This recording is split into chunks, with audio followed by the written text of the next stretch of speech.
À aucun moment, je n'ai affiché une attitude belliqueuse, quelle qu'elle soit, à l'égard du Rwanda ou de l'Ouganda ou d'un autre de nos 9 voisins.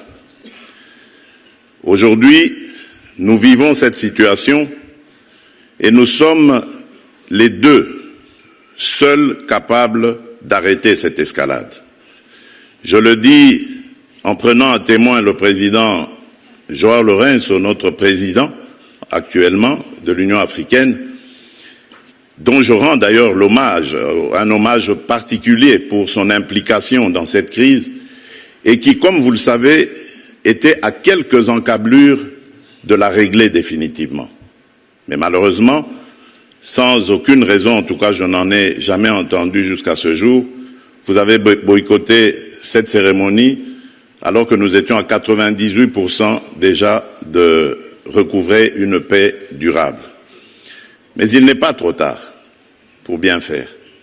Et c'est pour ça que je prends à témoin ce forum et à travers lui le monde entier pour vous tendre la main, Monsieur le Président, à ce que nous fassions la paix des braves. Et cela demande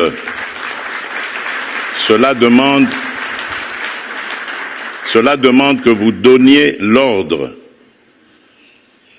aux troupes du M23 qui sont soutenues par votre pays d'arrêter cette escalade qui a fait suffisamment de morts comme ça. Nous les comptons par millions depuis des années. L'histoire nous jugera. Il est temps d'arrêter et de nous tourner vers la paix et le développement. Je remercie le président Cyril Ramaphosa, qui est venu à nos côtés, qui n'a pas hésité à envoyer ses troupes, dont d'ailleurs certains éléments sont tombés sur le champ d'honneur dans notre pays, au front, ce qui nous oblige à rester définitivement reconnaissants envers la République d'Afrique du Sud et des autres républiques sœurs de Tanzanie et de Malawi qui avaient aussi contribué à des troupes. Mais je crois que l'Afrique, aujourd'hui, a besoin de passer à autre chose, Monsieur le Président Paul Kagame, et nous en sommes capables. Prenons simplement le courage de nous regarder en face, de dire ce qui ne va pas et de prendre les décisions les bonnes pour nos populations.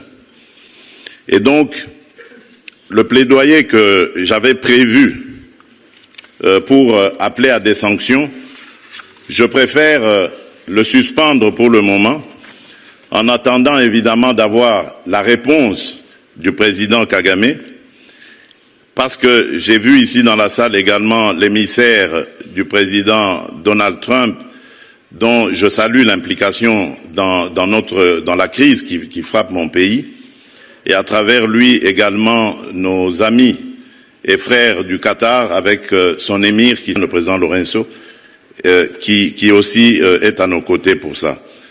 Je crois que cet appel est la preuve que la République démocratique du Congo n'est pas belliqueuse.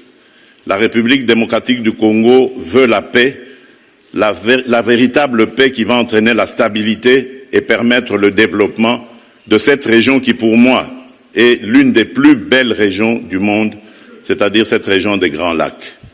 J'espère que cet appel sera entendu par le président Kagame et je lui dis ma disponibilité à discuter de cette situation.